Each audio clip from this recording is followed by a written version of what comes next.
O universo não é apenas mais estranho do que supomos, é mais estranho do que podemos supor. Sir Arthur Eddington, astrônomo inglês, 1882-1944. Os OVNIs existem. O que não sabemos é o que eles são. A Rede Mútua de Pesquisas Ufológicas, ou MUFON, observa os céus e investiga as aparições assim que ocorrem. Seus pesquisadores usam ferramentas da ciência, da psicologia e da lei para se aproximar ao máximo da verdade. Não há dúvida que existam objetos voadores não identificados. Apenas a sua identidade permanece um mistério. O mistério dos OVNIs sobre a Terra. O incidente de Fayetteville, 8 de janeiro de 2007. Há relatos de que Galileu tinha seu próprio telescópio e que convidava integrantes da comunidade científica para olhar. Mas eles não acreditavam e não iam. O que acontece hoje é que há coisas lá fora e alguns de nós estão olhando pelo telescópio, tentando entender o que é que está acontecendo. O incidente de Fayetteville envolveu 5 homens. Ele foi relatado a MUFON por Chris Bledsoe. Saiu da estrada aqui. Sou o investigador-chefe da MUFON dos estados da Carolina do Norte e da Virgínia. Meu trabalho é 100% voluntário. Fui a Fayetteville, na Carolina do Norte, para me encontrar com Chris Bledsoe.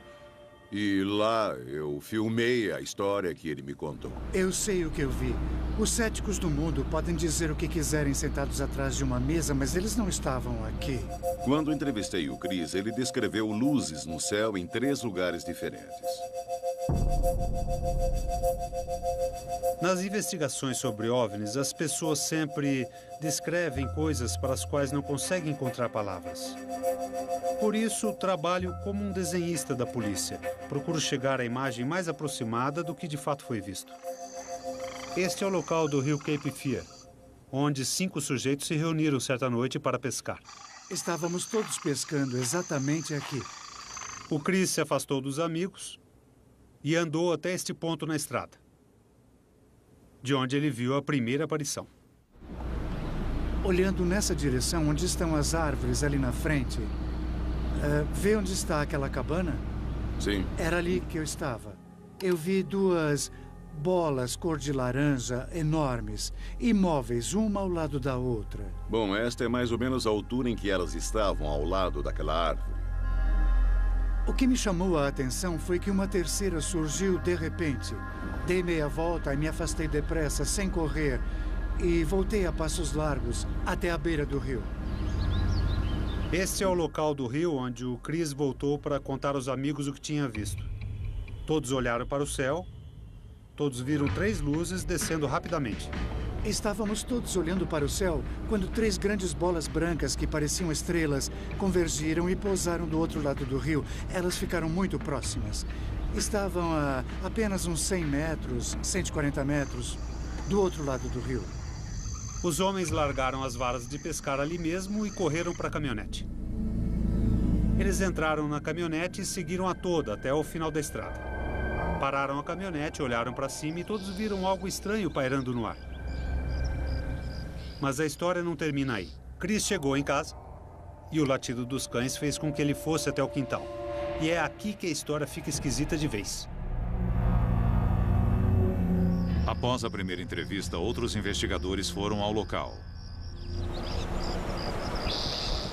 A MUFON é uma organização de pesquisa científica sem fins lucrativos. Temos cerca de 800 investigadores de campo. E muitos dos casos que nos são informados são passados para investigadores da própria região. Mas alguns casos intrigantes como este, eu gosto de verificar pessoalmente. O principal foco da MUFON era Chris Bledsoe. Conte o que aconteceu. Você voltou da caminhada até aqui, seus amigos estavam pescando neste local. Isso. Estavam sentados bem aqui, nessa área rebaixada. O Chris parece uma pessoa bastante respeitada na comunidade. Ele é piloto comercial e é um empreendedor bem-sucedido. Sua firma vai bem, sua família é ótima. Ele criou 4 filhos e, para todos os efeitos, parece ser uma pessoa correta. A que altitude você calcula que elas estavam quando desceram? Você disse que elas desceram e depois desaceleraram. Eu diria uns 200 metros quando desaceleraram, mas desceram a uma velocidade incrível. Parecia uma estrela a 1 milhão de quilômetros daqui. E então, pum, não parou. Mas foi como se tivesse sido apanhada por um colchão. E depois desceu assim, com toda delicadeza. Com o seu comportamento, a sua linguagem corporal e seu jeito simples de falar, o Chris me causou uma ótima impressão. Ele, sem dúvida, é um homem muito inteligente, mas é também muito simples. Senti que havia um elemento de verdade nesse caso. E esse foi o fim da história? Foi o fim da história até que cheguei em casa. E em casa começou tudo novamente. O que aconteceu na sua casa? Meus cães começaram a latir feito loucos. E eu saí para ver o que estava acontecendo.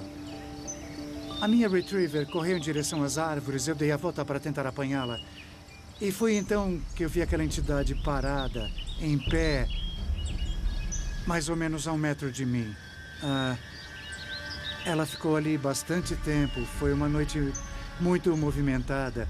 Foi uma coisa que eu nunca vou esquecer, não consigo esquecer. No local onde Chris diz que viu a entidade. Minha cadela correu até mais ou menos aqui e parou. Eu não estava pensando numa entidade, nada disso. Imaginei que fosse algum animal. Todos os cães estavam virados para cá. Minha cadela estava virada para cá e ela estava com o pelo arrepiado, do pescoço até a cauda. Eu olhei para cá e ela estava de pé, bem aqui. Bem nesse montinho. Se eu esticasse a mão e me inclinasse, eu conseguiria encostar nela. Ela estaria mais ou menos... bem aí. Não mais que 1 metro, 1,20 m. No máximo. E a altura dele só chegava até aqui, no seu braço. Não se mexeu, não piscou, tinha olhos vermelhos, mas estava brilhando. Eu ainda fico arrepiado. Está vendo? Uhum. Isto não dá para fingir. Bom, enquanto você olhou, ele ficou imóvel. Ficou ele ali estava parado. brilhando, mas não franziu o nariz, não moveu um músculo, parado como se fosse uma estátua. Parecia alguém que foi mergulhado em vidro e o vidro se amoldou à forma do corpo. Podia-se ver o interior através do vidro e essa era a impressão que dava. E as proporções eram a de uma criança, uma pessoa pequena. Essas criaturas não têm a mesma aparência que os ETs de outros contatos imediatos que conhecemos desde crianças. Revestido de vidro com uma superfície brilhante que aparentemente recobria desde a cabeça até a ponta dos dedos. Por um segundo eu senti medo, fiquei parado pensando, tudo bem. Eu sou um adulto, se quiser me pegar, aqui estou, você me encurralou, não tenho como fugir. Para nós, esta foi uma parte importante da investigação, porque creio que, sabendo qual foi a sua reação, a maioria das pessoas vai acreditar nele. Você se movimentou? Eu não me mexi de jeito nenhum. Fiquei congelado. Continuei olhando para ele e ele para mim. Mas minha mente estava agitada, pensando... Se ele vai me pegar e pronto. Então me acalmei, relaxei. E... sabe... Naquele instante eu me senti em paz. E nessa hora, onde estava o cão? Vinha direto para a entidade, vinha nessa direção. E quando se aproximou, a coisa toda desapareceu. Chris, muito obrigado. Eu é que agradeço. Se você não se importa, vamos fazer uma avaliação. Tá, à vontade. O que você acha? Eu não sei. Descritível, incrível. Ouvimos muitas histórias. São muitos casos envolvendo entidades, humanoides. Mas eu nunca soube de um caso em que a entidade ficou a apenas 1 metro da pessoa. Isso para mim é surpreendente. Nenhum sinal de movimento dos braços. Ficou ali parado olhando para ele. Uma criatura robótica ali parada que desapareceu do ar. No instante estava ali, no instante seguinte sumiu. A descrição que ele fez é consistente com o relato inicial que enviou a MUFON. Ainda estou digerindo o caso. Não sei o que pensar. Se ele estava mentindo, tentando nos enganar, por que não dar a mesma descrição que todos dão? Outro ponto interessante é que ele descreveu uma nave de formato e movimento muito assimétrico, sem um padrão específico. E Não estamos acostumados com coisas que não sejam simétricas. Carros, aviões, barcos. As coisas que projetamos em geral são simétricas e metálicas, com certas características. Mas esta nave não tinha nada disso.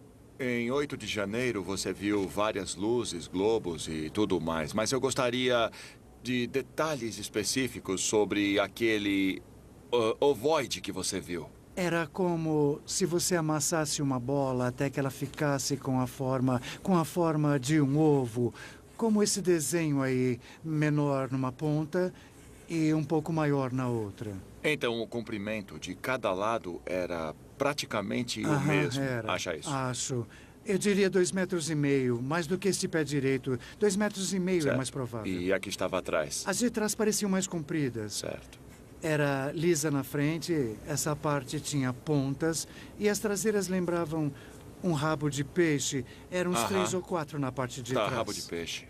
Se fosse a descrição típica de uma nave, ou um disco, ou com forma de charuto, eu diria...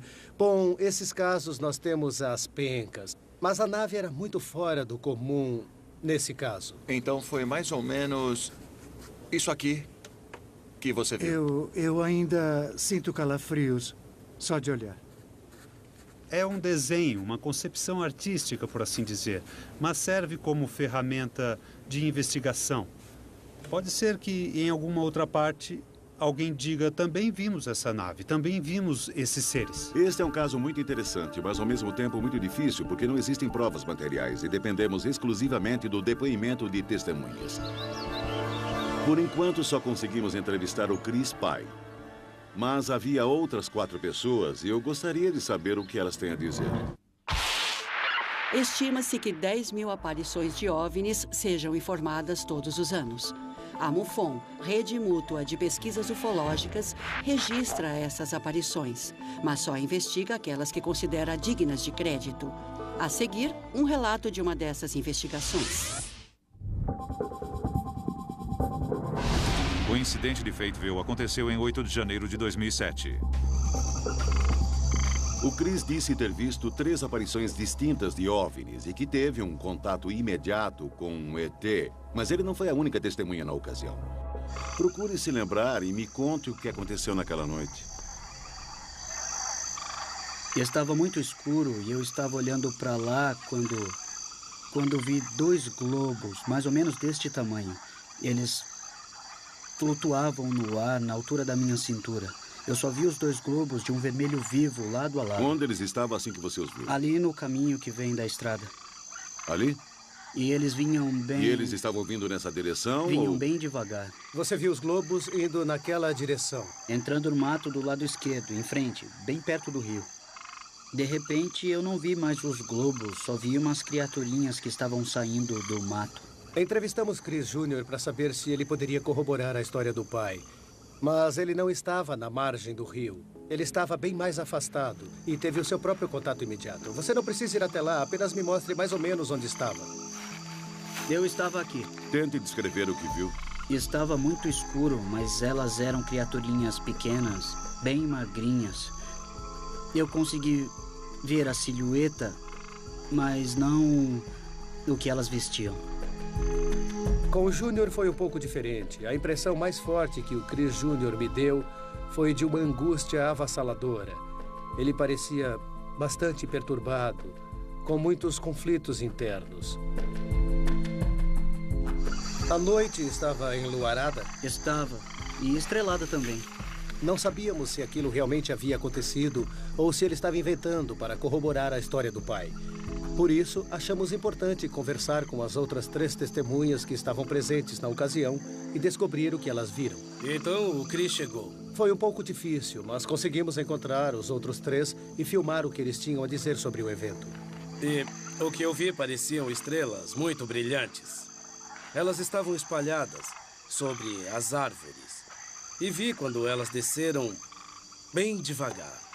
Então elas simplesmente desceram. Parecia um pedaço de ferro em brasa ou coisa do tipo. Eram alaranjadas e dava para ver umas outras cores. Era laranja e talvez amarelo. Eu me lembro que tinha uma à direita, uma no meio e outra mais à esquerda. Daquela árvore até esta árvore estavam bem ali. Nós vimos perfeitamente, bem ali. Foi quando eu me assustei e disse, olha, vocês estão vendo aquilo? Fiquei com tanto medo que peguei o meu canivete. E nós entramos em pânico. Nada daquilo era normal. Bom, e se alguém dissesse o que vocês viram eram apenas sinalizadores? Que é mentira. Então, vocês já viram sinalizadores sim, antes? claro. Há alguma chance de que fossem sinalizadores Não. do tipo militar? Não. Você já viu um sinalizador? Já, a gente ficou aqui 5, 10 minutos olhando. Tá, Nenhum sinalizador dura tanto tudo tempo. bem. Enquanto eles me contavam a história, eu vi que, apesar das pequenas discrepâncias, todos estavam dizendo a mesma coisa, cada um corroborando a história do outro. Não havia som. Tava tudo silencioso naquela noite. Absolutamente nenhum som. Você ouviu algum outro barulho normal? Pássaros? Nada. Animais? Silêncio. Silêncio absoluto. Daria para ouvir um rato mijando num pedaço de algodão de tanto silêncio. Uma das maiores discrepâncias foi a descrição da luz maior que eles viram no alto do morro. 3 deles viram uma grande bola de luz. Quando chegamos aqui, antes de partir, tinha uma luz ali. Era uma luz grande, bem ali naquele campo. Mas Chris deu uma descrição muito vívida da nave. Por isso, não sabemos o que pensar. Em algum ponto entre ali e a estrada estava o objeto cheio de pontas que eu descrevi. Era outra luz grande, bem brilhante. Foi assim. E de repente ela simplesmente... Levante a sua mão assim e tente se lembrar. Bom, à distância, acho que teria mais ou menos esse tamanho.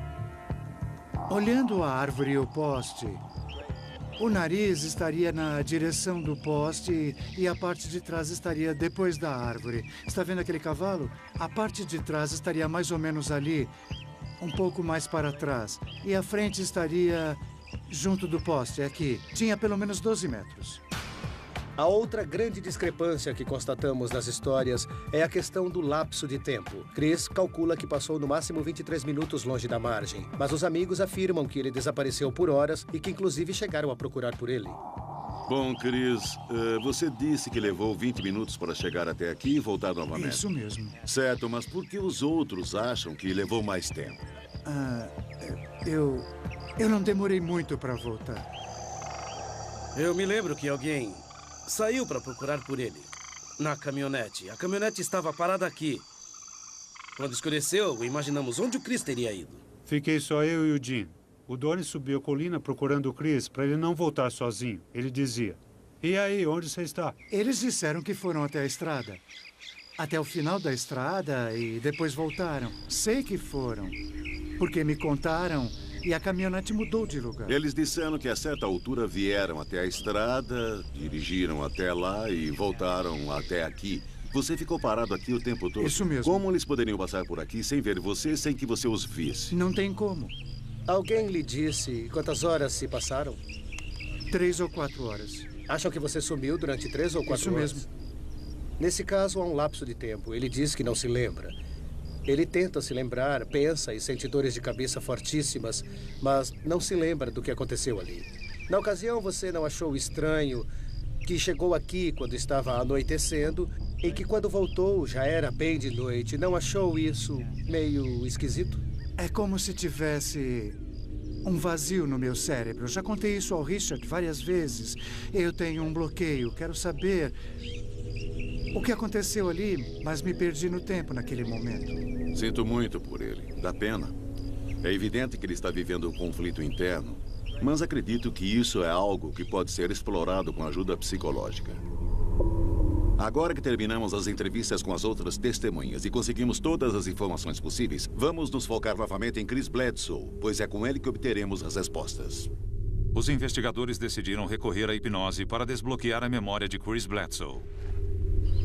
Em casos como este, em que pode ter ocorrido um contato imediato, constatamos que a regressão por hipnose às vezes ajuda a recuperar as lembranças que faltam.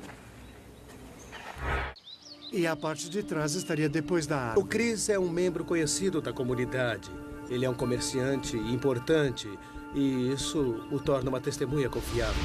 O incidente de Fateville transformou-se de aparição em suposto contato imediato com uma aparente abdução. Não temos certeza se o que aconteceu com Chris é real ou fantasia. Mas esperamos que a regressão hipnótica nos dê essa resposta. Numa regressão hipnótica, o cliente é colocado num estado de inconsciência, por vezes chamado de transe. E o psicólogo pode então conversar com o indivíduo e extrair informações do subconsciente dele. Você está no controle. Eu vou apenas ajudar você a se concentrar. O Dr. Michael O'Connell é psicólogo formado em Harvard, com 15 anos de experiência. Ele já deve ter feito a regressão hipnótica em cerca de 250 indivíduos e é uma sorte contarmos com ele. Isso. Você está bem. Você está bem. A hipnose regressiva aconteceu em 14 de julho de 2008 e foi gravada. 2 minutos de sessão.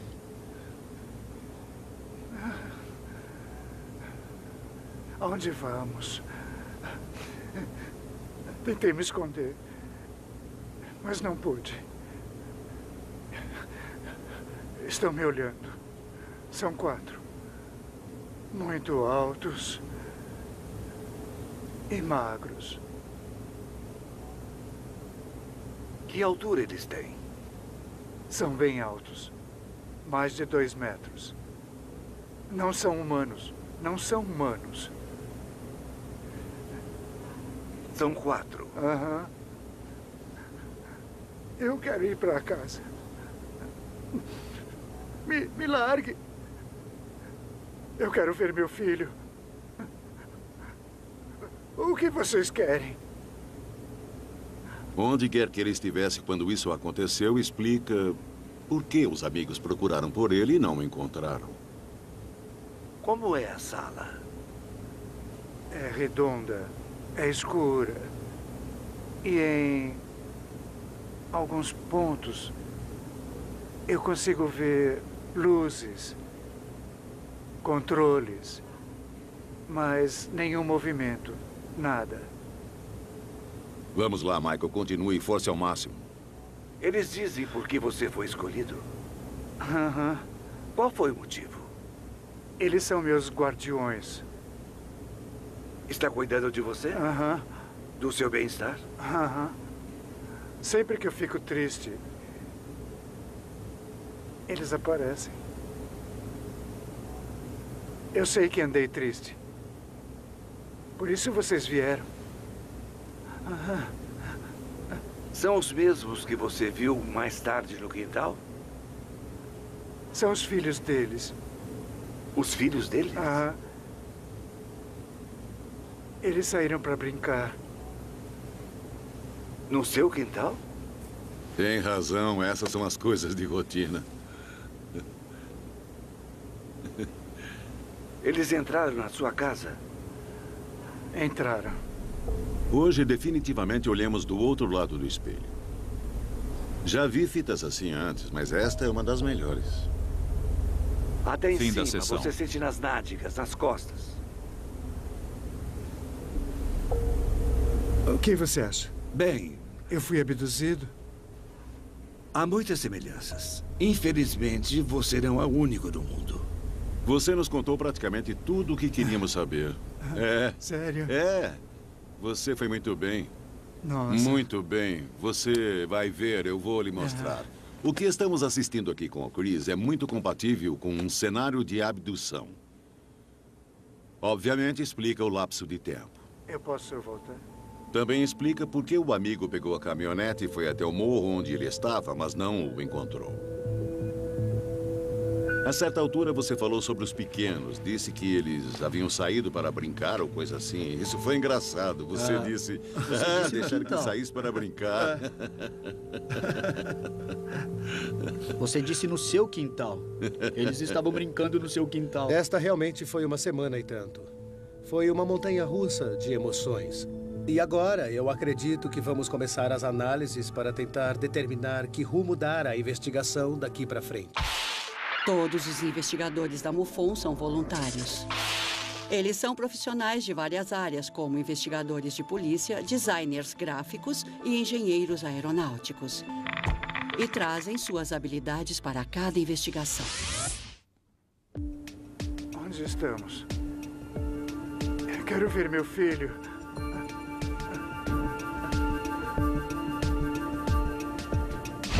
Chris Bledsoe afirma ter visto 3 OVNIs na noite de 8 de janeiro de 2007 e pode ter sido abduzido por extraterrestres. Estão olhando para mim. São 4. Eles não são humanos. Não são humanos. Na tentativa de reavivar a experiência de Chris, criamos uma animação que ele vai assistir. Queremos que ele nos diga se ela dá uma ideia precisa. Esta é a primeira. Aqui seria quando vocês estavam à margem do rio e viram as luzes chegando. Que tal? Foi quase isso. A terceira esfera deveria estar junto com a da esquerda. Quer que eu volte um pouco, Chris? Não, pare aí. Quando cheguei à estrada, eu estava olhando para lá. Estava escurecendo. Assim mesmo. Havia uma aqui, nesta altura. Esta outra estava parada bem aqui. A outra veio daqui e, num piscar de olhos, parou pouco acima dessas árvores aqui. O fato de que o Chris conseguiu apontar as discrepâncias na animação e mostrar como ajustá-las deu ainda mais credibilidade ao seu depoimento. O que ele fez está bem parecido. Bom, ali. Está vendo as pontas ali na frente? Pode tirar. Com umas poucas mudanças vai ficar... Agora nós vamos arrumar e ficará exatamente como você nos mostrou.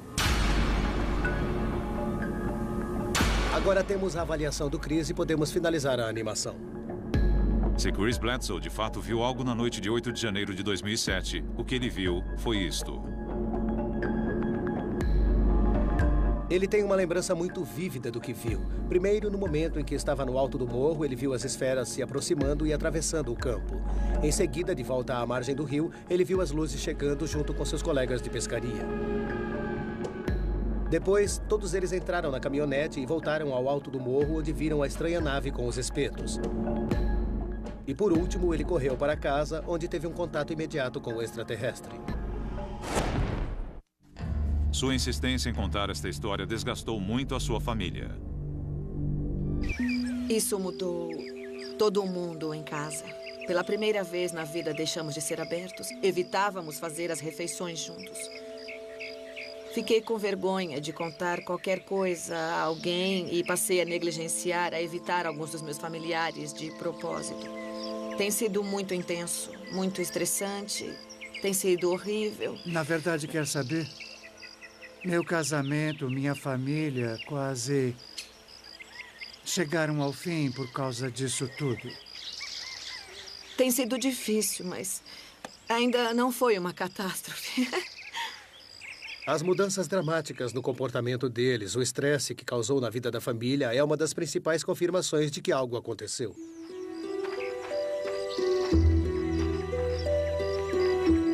Chris teria mais a perder do que a ganhar inventando uma história dessas. Portanto, a pergunta é, ele realmente viu os OVNIs e foi abduzido, ou é tudo coisa da sua cabeça?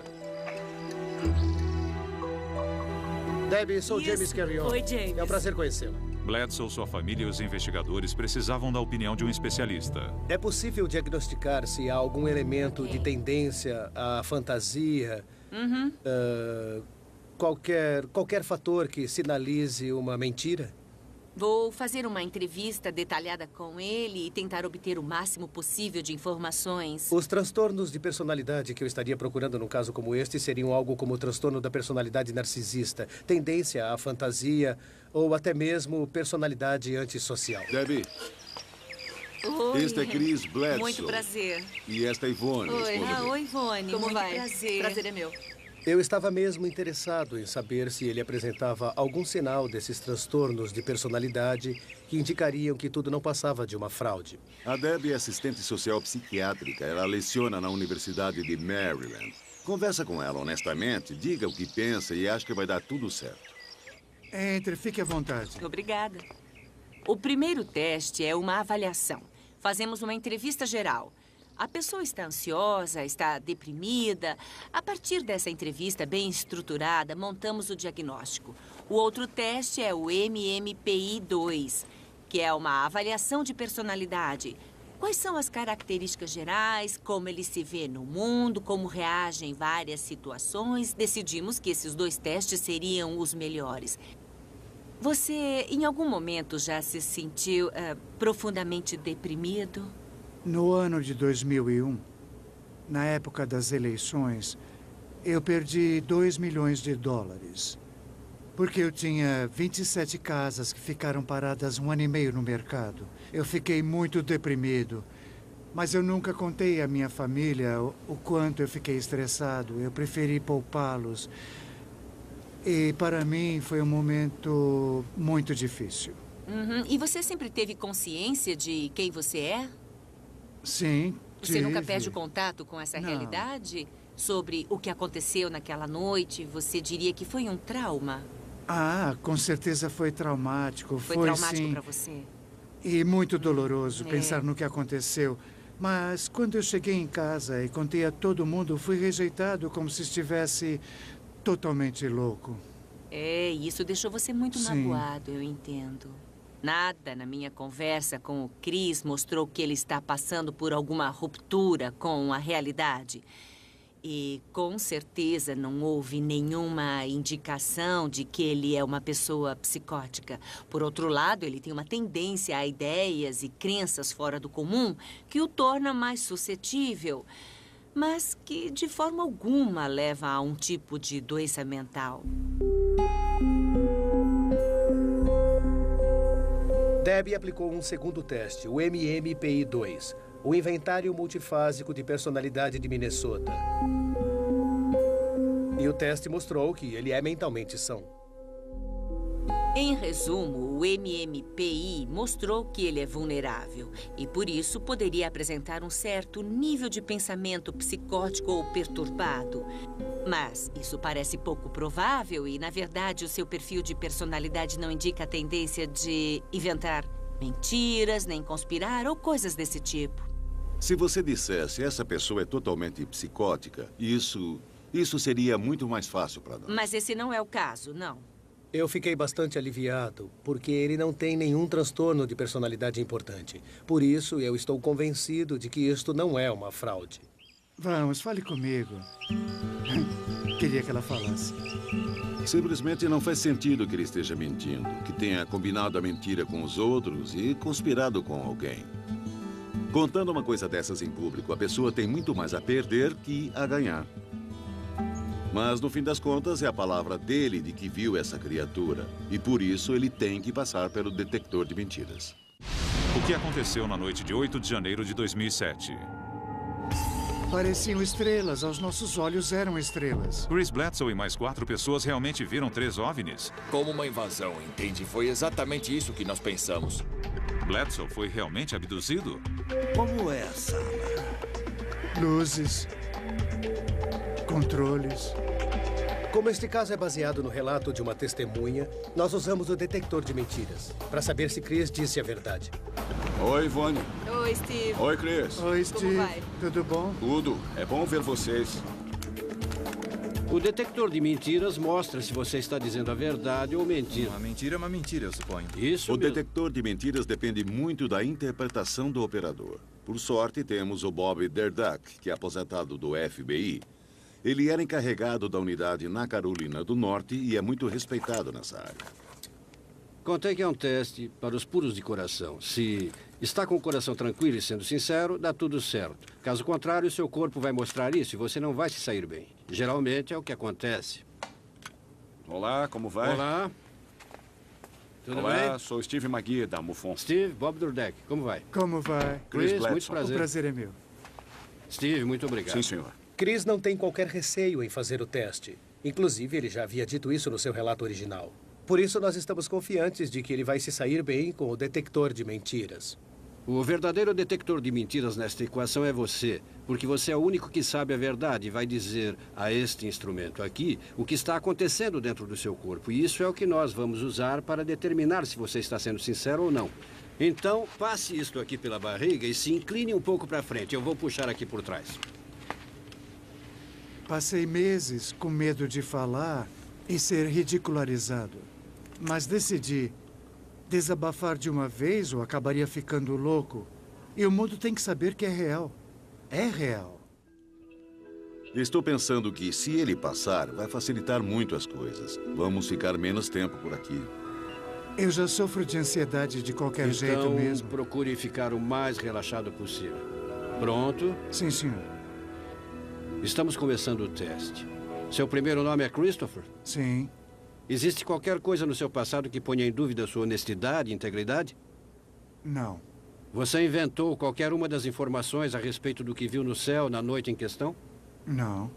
Você conspirou com alguém para fornecer informações falsas sobre o que aconteceu na noite em questão? Não. Você inventou alguma das informações sobre a entidade que disse que viu na noite em questão? Não. Como resumiria o resultado? Bom, eu diria que ele não passou.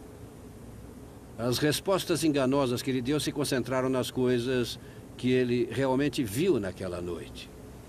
Então ele não foi sincero quanto à entidade? Eu acho que não. Sobre o que ele disse a verdade? É difícil dizer. Qualquer coisa que eu diga vai ser especulação. Especulação. Tudo que ele disse é mentira? Não dá para saber pelo detector de mentiras. Isso se descobre com a investigação, com as informações colhidas. E, em algum momento, tudo deve se encaixar. Você inventou alguma das informações sobre o que viu no céu na noite em questão? Qual foi a pontuação dele? Bem, pela pontuação numérica, ele seria inconclusivo.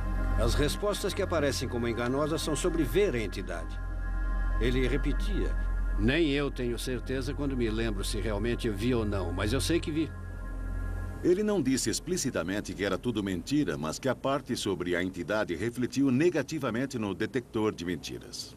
E acabei fazendo 2 séries. Embora eu tenha ficado muito desapontado, eu, no fundo, tentava me convencer, não se precipite. Todas as provas devem ser pesadas e, por fim, o que conta é em quem você acredita.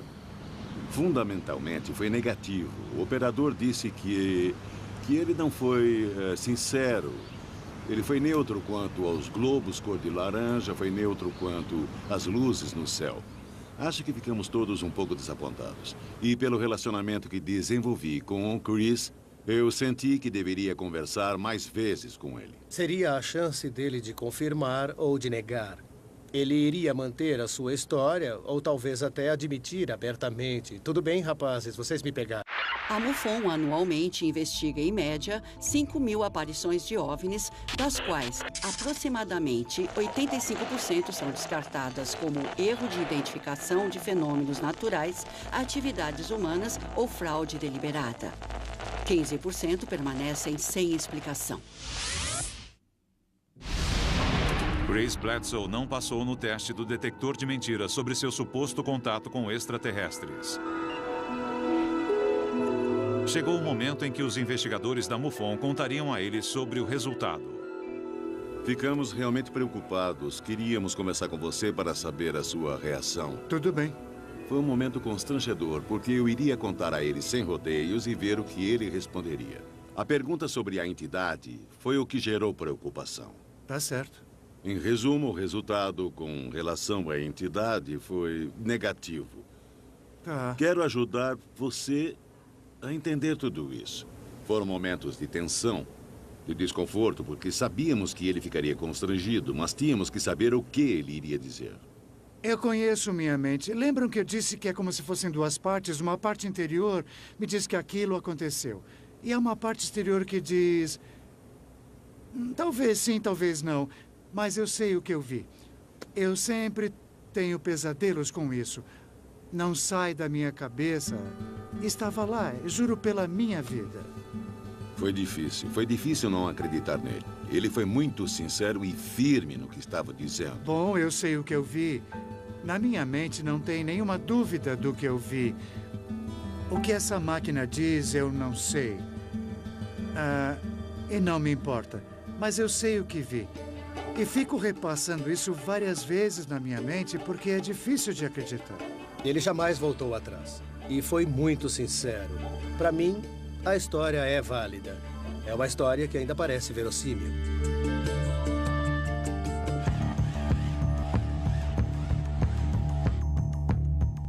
Passado tudo isso, Chris continua insistindo que viu 3 OVNIs e que teve contato com extraterrestres em 8 de janeiro de 2007. A animação nos deu uma descrição muito vívida do objeto. Podemos checar nossos arquivos para saber se mais alguém viu uma aparição semelhante. Em casos como este, você tem que fazer o máximo do esforço e se certificar de cobrir todos os aspectos, levantando informações da polícia, de jornais locais e da mídia para verificar se alguém teria relatado alguma coisa semelhante. Olá, sou da MUFON, sou investigador de campo e gostaria de saber se você pode checar no seu arquivo se houve alguma aparição fora do comum em 8 de janeiro de 2007. A partir de janeiro de 2007, eu não encontrei qualquer caso na região. Contatamos bases militares da região, aeroportos, procurando alguém que tivesse relatado ou visto alguma coisa, e não encontramos nada. No nosso sistema de gerenciamento de casos, na época do caso de Bledsoe, eu encontrei um relato em 9 de janeiro de 2007. Um dos aspectos interessantes do caso Bledsoe é a descrição que Chris fez da nave no alto do morro. O que nos chamou a atenção quando verificamos os arquivos da MUFON foi que encontramos um caso semelhante de 2001 em Wisconsin, no qual a nave que foi vista era praticamente idêntica à que Chris descreveu. O formato de ovo, as pontas, inclusive, quando coloquei as duas lado a lado, fiquei surpreso com a semelhança. Descreve praticamente a mesma coisa que as testemunhas do caso em que estamos trabalhando agora. 2 casos em regiões diferentes do país e em épocas diferentes, nos quais as naves são tão semelhantes, é muito impressionante. Agora que temos essa outra aparição em Wisconsin, a questão é: isso é uma coincidência? É uma fantasia coletiva? Ou as pessoas realmente viram o mesmo objeto em 2 estados diferentes? Com base na diferença de época, tenho que dizer que as pessoas viram o mesmo objeto. O que vamos fazer? Passar por cima? Vamos falar sobre uma conclusão para um evento desses. A realidade é que, trabalhando num caso como este, nunca se tem uma solução nítida. Temos vários indícios, muita informação, muitos testemunhos e nunca saberemos com certeza o que aconteceu. É muito frustrante não conseguirmos reunir os dados necessários para provar que alguma coisa realmente aconteceu. Mas, ao mesmo tempo, sabemos que isso está acontecendo. Sabemos que as pessoas estão passando por experiências assim. E realmente seria negligência não investigar. Não podemos simplesmente ignorar. São coisas que estão acontecendo com as pessoas todos os dias. Elas estão vivendo essas experiências. Queremos estar presentes, não só para tentar entender o que está acontecendo, mas para poder provar que tudo seja real.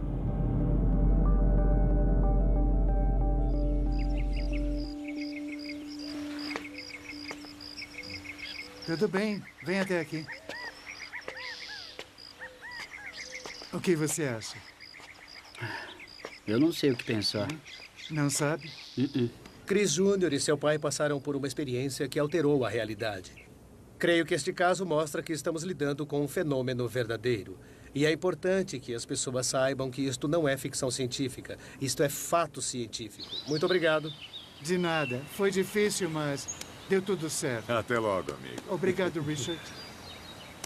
A gente se vê. Até logo. Obrigado. É pior se você não fala.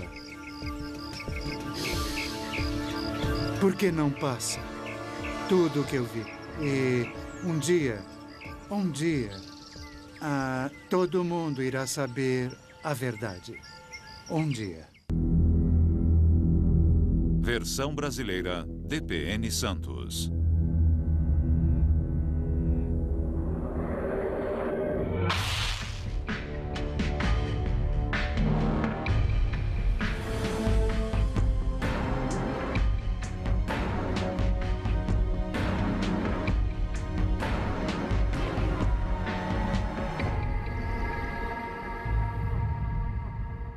Uma ruptura com a realidade. E, com certeza, não houve nenhuma indicação de que ele é uma pessoa psicótica. Por outro lado, ele tem uma tendência a ideias e crenças fora do comum que o torna mais suscetível, mas que, de forma alguma, leva a um tipo de doença mental. Debbie aplicou um segundo teste, o MMPI-2, o Inventário Multifásico de Personalidade de Minnesota. E o teste mostrou que ele é mentalmente são. Em resumo, o MMPI mostrou que ele é vulnerável e, por isso, poderia apresentar um certo nível de pensamento psicótico ou perturbado. Mas isso parece pouco provável e, na verdade, o seu perfil de personalidade não indica a tendência de inventar mentiras, nem conspirar ou coisas desse tipo. Se você dissesse essa pessoa é totalmente psicótica, isso seria muito mais fácil para nós. Mas esse não é o caso, não. Eu fiquei bastante aliviado, porque ele não tem nenhum transtorno de personalidade importante. Por isso, eu estou convencido de que isto não é uma fraude. Vamos, fale comigo. Queria que ela falasse. Simplesmente não faz sentido que ele esteja mentindo, que tenha combinado a mentira com os outros e conspirado com alguém. Contando uma coisa dessas em público, a pessoa tem muito mais a perder que a ganhar. Mas, no fim das contas, é a palavra dele de que viu essa criatura. E, por isso, ele tem que passar pelo detector de mentiras. O que aconteceu na noite de 8 de janeiro de 2007? Pareciam estrelas. Aos nossos olhos eram estrelas. Chris Bledsoe e mais 4 pessoas realmente viram 3 OVNIs. Como uma invasão, entende? Foi exatamente isso que nós pensamos. Bledsoe foi realmente abduzido? Como é a sala? Luzes. Controles.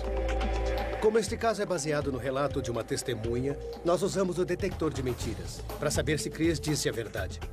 Oi, Ivone. Oi, Steve. Oi, Chris. Oi, Steve. Como vai? Tudo bom? Tudo. É bom ver vocês. O detector de mentiras mostra se você está dizendo a verdade ou mentindo. Uma mentira é uma mentira, eu suponho. Isso O mesmo. detector de mentiras depende muito da interpretação do operador. Por sorte, temos o Bob Derduck, que é aposentado do FBI. Ele era encarregado da unidade na Carolina do Norte e é muito respeitado nessa área. Contei que é um teste para os puros de coração. Se está com o coração tranquilo e sendo sincero, dá tudo certo. Caso contrário, seu corpo vai mostrar isso e você não vai se sair bem. Geralmente é o que acontece. Olá, como vai? Olá. Tudo Olá, bem? sou Steve McGee, da MUFON. Steve, Bob Durdeck, como vai? Como vai? Chris, Bledsoe. muito prazer. O prazer é meu. 2,5 metros, mais do que este pé direito. 2,5 metros é mais provável. E a que estava atrás? As de trás pareciam mais compridas. Certo. Era lisa na frente, essa parte tinha pontas e as traseiras lembravam um rabo de peixe. Eram uns 3 ou 4 na parte de trás. Rabo de peixe. Se fosse a descrição típica de uma nave, ou um disco, ou com forma de charuto, eu diria... Bom, esses casos nós temos as pencas. Mas a nave era muito fora do comum nesse caso. Então foi mais ou menos isso aqui que você viu. Eu ainda sinto calafrios, só de olhar. É um desenho, uma concepção artística, por assim dizer, mas serve como ferramenta de investigação.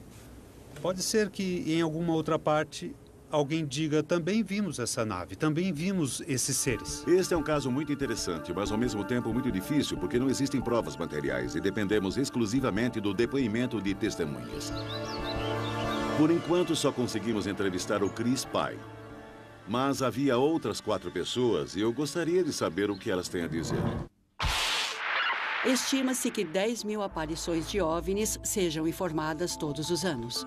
A MUFON, Rede Mútua de Pesquisas Ufológicas, registra essas aparições, mas só investiga aquelas que considera dignas de crédito. A seguir, um relato de uma dessas investigações. O incidente de Fayetteville aconteceu em 8 de janeiro de 2007. O Chris disse ter visto 3 aparições distintas de OVNIs e que teve um contato imediato com um ET, mas ele não foi a única testemunha na ocasião. Procure se lembrar e me conte o que aconteceu naquela noite. Estava muito escuro e eu estava olhando para lá quando vi 2 globos, mais ou menos deste tamanho. Eles flutuavam no ar na altura da minha cintura. Eu só vi os 2 globos de um vermelho vivo, lado a lado. Onde eles estavam assim que você os viu? Ali no caminho que vem da estrada. Ali? E eles vinham bem... E eles estavam vindo nessa direção? Vinham bem devagar. Você viu os globos indo naquela direção? Entrando no mato do lado esquerdo, em frente, bem perto do rio. De repente, eu não vi mais os globos, só vi umas criaturinhas que estavam saindo do mato. Entrevistamos Chris Jr. para saber se ele poderia corroborar a história do pai. Mas ele não estava na margem do rio. Ele estava bem mais afastado e teve o seu próprio contato imediato. Você não precisa ir até lá, apenas me mostre mais ou menos onde estava. Eu estava aqui. Tente descrever o que viu. Estava muito escuro, mas elas eram criaturinhas pequenas, bem magrinhas. Eu consegui ver a silhueta, mas não o que elas vestiam. Céu em 3 lugares diferentes. Nas investigações sobre OVNIs, as pessoas sempre descrevem coisas para as quais não conseguem encontrar palavras. Por isso, trabalho como um desenhista da polícia. Procuro chegar à imagem mais aproximada do que de fato foi visto. Este é o local do rio Cape Fear, onde 5 sujeitos se reuniram certa noite para pescar. Estávamos todos pescando exatamente aqui. O Chris se afastou dos amigos e andou até este ponto na estrada, de onde ele viu a primeira aparição. Olhando nessa direção, onde estão as árvores ali na frente, vê onde está aquela cabana? Sim. Era ali que eu estava. Eu vi 2 bolas cor de laranja enormes, imóveis, uma ao lado da outra. Bom, esta é mais ou menos a altura em que elas estavam ao lado daquela árvore. O que me chamou a atenção foi que uma terceira surgiu de repente. Dei meia volta e me afastei depressa, sem correr, e voltei a passos largos até a beira do rio. Este é o local do rio onde o Chris voltou para contar aos amigos o que tinha visto. Todos olharam para o céu. Todos viram 3 luzes descendo rapidamente. Estávamos todos olhando para o céu quando 3 grandes bolas brancas que pareciam estrelas convergiram e pousaram do outro lado do rio. Elas ficaram muito próximas. Estavam a apenas uns 100 metros, 140 metros, do outro lado do rio. Os homens largaram as varas de pescar ali mesmo e correram para a caminhonete. Eles entraram na caminhonete e seguiram a toda até o final da estrada. Pararam a caminhonete, olharam para cima e todos viram algo estranho pairando no ar. Mas a história não termina aí. Chris chegou em casa e o latido dos cães fez com que ele fosse até o quintal. E é aqui que a história fica esquisita de vez. Após a primeira entrevista, outros investigadores foram ao local. A MUFON é uma organização de pesquisa científica sem fins lucrativos. Temos cerca de 800 investigadores de campo. E muitos dos casos que nos são informados são passados para investigadores da própria região. Mas alguns casos intrigantes como este, eu gosto de verificar pessoalmente. O principal foco da MUFON era Chris Bledsoe. Conte o que aconteceu. Você voltou da caminhada até aqui, seus amigos estavam pescando neste local. Isso. Estavam sentados bem aqui, nessa área rebaixada. O Chris parece uma pessoa bastante respeitada na comunidade. Ele é piloto comercial e é um empreendedor bem-sucedido. Sua firma vai bem, sua família é ótima. Ele criou 4 filhos e, para todos os efeitos, parece ser uma pessoa correta. A que altitude você calcula que elas estavam quando desceram? Você diz que elas desceram e depois desaceleraram? Para se aproximar ao máximo da verdade. Não há dúvida que existam objetos voadores não identificados. Apenas a sua identidade permanece um mistério. O mistério dos OVNIs sobre a Terra. O incidente de Fayetteville, 8 de janeiro de 2007. Há relatos de que Galileu tinha seu próprio telescópio e que convidava integrantes da comunidade científica para olhar, mas eles não acreditavam e não iam. O que acontece hoje é que há coisas lá fora e alguns de nós estão olhando pelo telescópio, tentando entender o que é que está acontecendo. O incidente de Fayetteville envolveu 5 homens. Ele foi relatado à MUFON por Chris Bledsoe. Saiu da estrada aqui. Sou o investigador-chefe da MUFON dos estados da Carolina do Norte e da Virgínia. Meu trabalho é 100% voluntário. Fui a Fayetteville, na Carolina do Norte, para me encontrar com Chris Bledsoe E lá eu filmei a história que ele me contou. Eu sei o que eu vi. Os céticos do mundo podem dizer o que quiserem sentados atrás de uma mesa, mas eles não estavam aqui. Quando entrevistei o Chris, ele descreveu luzes no céu em 3 lugares diferentes. Nas investigações sobre OVNIs, as pessoas sempre descrevem coisas para as quais não conseguem encontrar palavras. Por isso, trabalho como um desenhista da polícia. Procuro chegar à imagem mais aproximada do que de fato foi visto.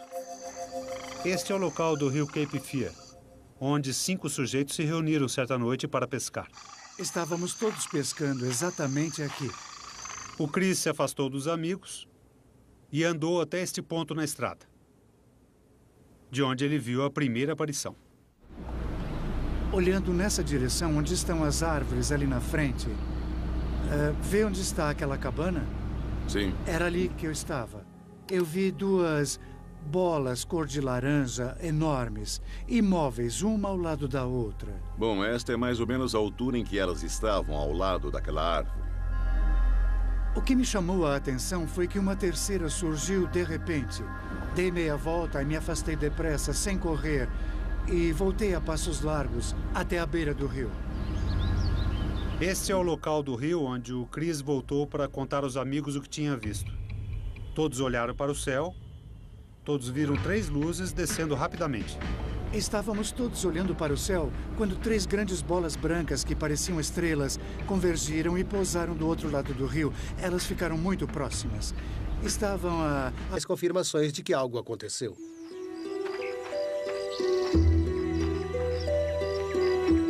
Chris teria mais a perder do que a ganhar inventando uma história dessas. Portanto, a pergunta é, ele realmente viu os OVNIs e foi abduzido, ou é tudo coisa da sua cabeça?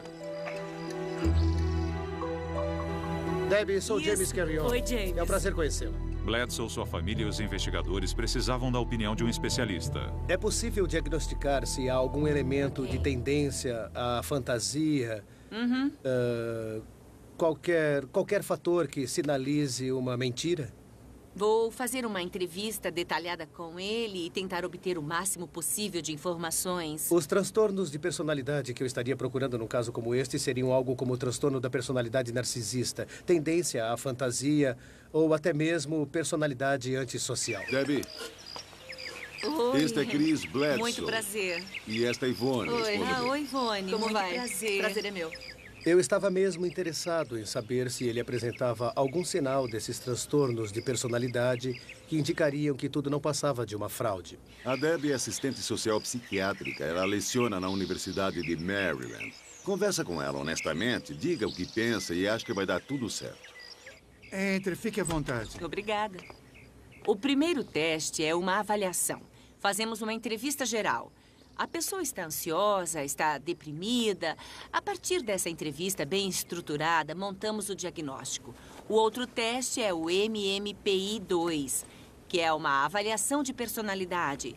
Quais são as características gerais, como ele se vê no mundo, como reage em várias situações. Decidimos que esses 2 testes seriam os melhores. Você, em algum momento, já se sentiu profundamente deprimido? No ano de 2001, na época das eleições, eu perdi $2 milhões. Porque eu tinha 27 casas que ficaram paradas 1 ano e meio no mercado. Eu fiquei muito deprimido. Mas eu nunca contei à minha família o quanto eu fiquei estressado. Eu preferi poupá-los. E para mim foi um momento muito difícil. E você sempre teve consciência de quem você é? Sim, Você nunca perde o contato com essa realidade? Sobre o que aconteceu naquela noite? Você diria que foi um trauma? Ah, com certeza foi traumático. Foi traumático para você? E muito doloroso pensar no que aconteceu. Mas quando eu cheguei em casa e contei a todo mundo, fui rejeitado como se estivesse totalmente louco. Isso deixou você muito magoado, eu entendo. Nada na minha conversa com o Chris mostrou que ele está passando por alguma ruptura com a realidade. Eu sempre tenho pesadelos com isso. Não sai da minha cabeça. Estava lá, juro pela minha vida. Foi difícil não acreditar nele. Ele foi muito sincero e firme no que estava dizendo. Bom, eu sei o que eu vi. Na minha mente não tem nenhuma dúvida do que eu vi. O que essa máquina diz, eu não sei. E não me importa. Mas eu sei o que vi. E fico repassando isso várias vezes na minha mente porque é difícil de acreditar. Ele jamais voltou atrás. E foi muito sincero. Para mim, a história é válida. É uma história que ainda parece verossímil.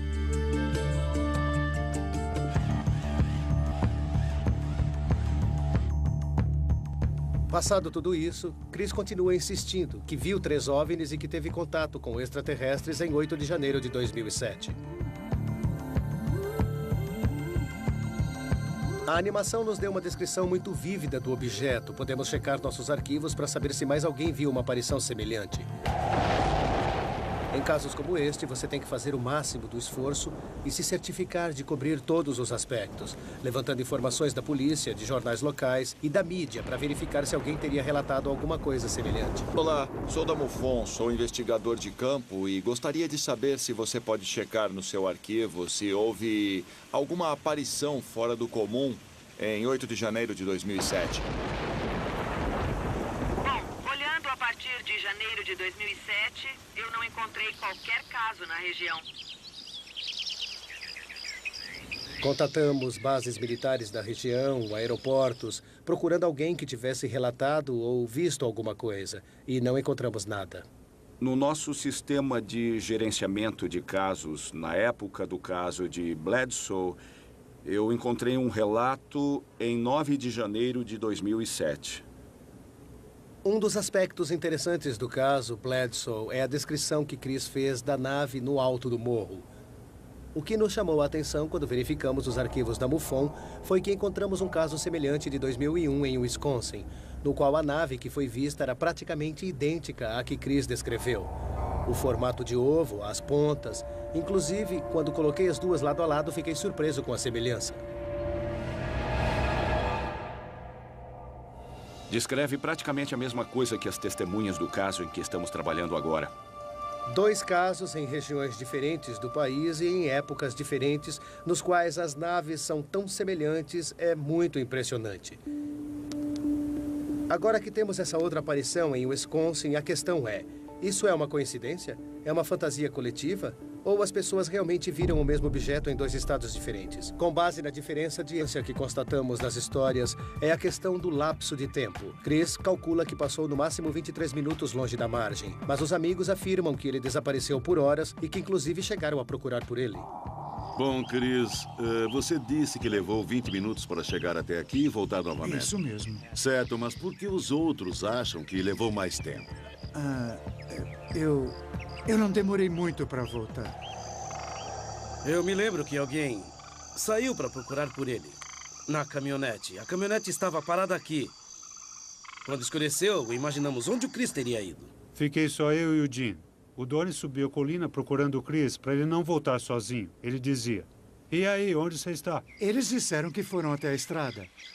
Até o final da estrada e depois voltaram. Sei que foram, porque me contaram e a caminhonete mudou de lugar. Eles disseram que a certa altura vieram até a estrada, dirigiram até lá e voltaram até aqui.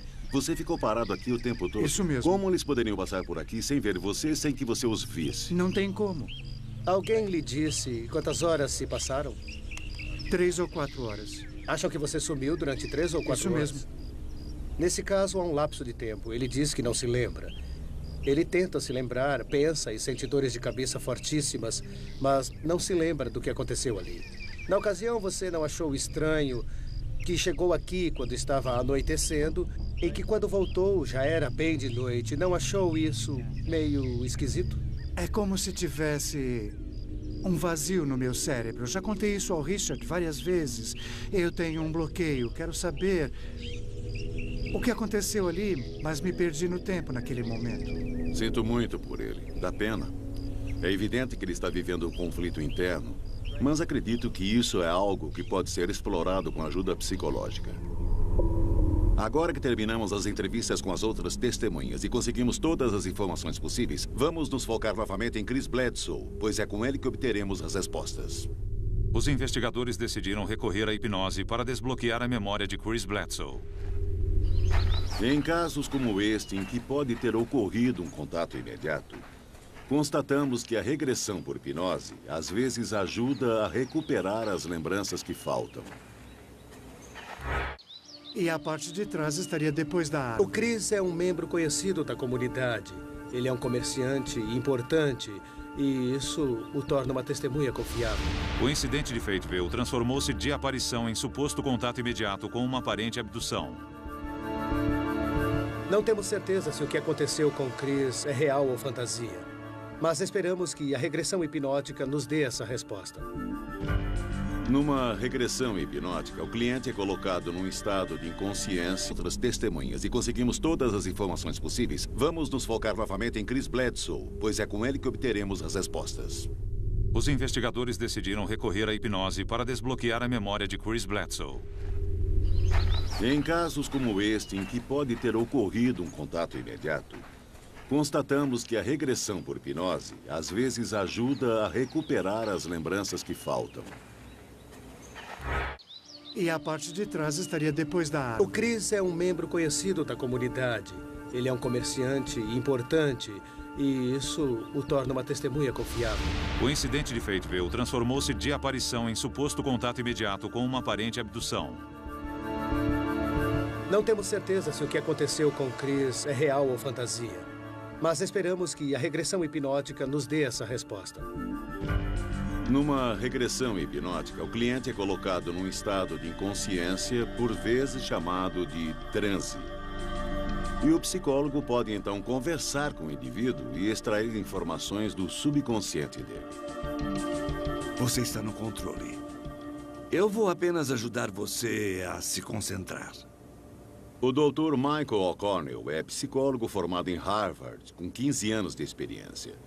Ele já deve ter feito a regressão hipnótica em cerca de 250 indivíduos e é uma sorte contarmos com ele. Isso. Você está bem. Você está bem. A hipnose regressiva aconteceu em 14 de julho de 2008 e foi gravada. 2 minutos de sessão.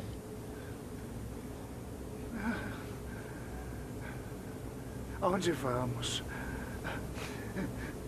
Tentei me esconder, mas não pude. Estão me olhando. São 4. Muito altos e magros. Que altura eles têm? São bem altos. Mais de 2 metros. Não são humanos. Não são humanos. São 4. Aham. Eu quero ir para casa. Me largue. Eu quero ver meu filho. O que vocês querem? Onde quer que ele estivesse quando isso aconteceu, explica por que os amigos procuraram por ele e não o encontraram. Como é a sala? É redonda, é escura. E em alguns pontos... Foi difícil não acreditar nele. Ele foi muito sincero e firme no que estava dizendo. Bom, eu sei o que eu vi. Na minha mente não tem nenhuma dúvida do que eu vi. O que essa máquina diz, eu não sei. E não me importa. Mas eu sei o que vi. E fico repassando isso várias vezes na minha mente porque é difícil de acreditar. Ele jamais voltou atrás. E foi muito sincero. Para mim, a história é válida. É uma história que ainda parece verossímil.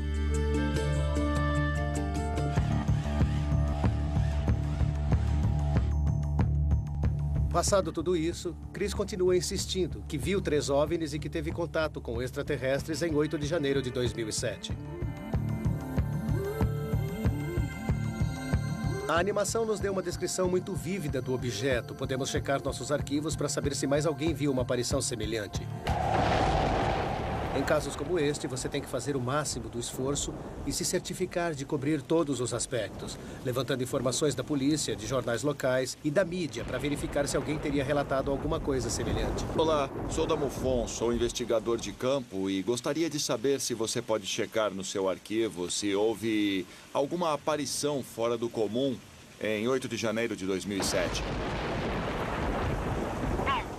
A partir de janeiro de 2007, eu não encontrei qualquer caso na região.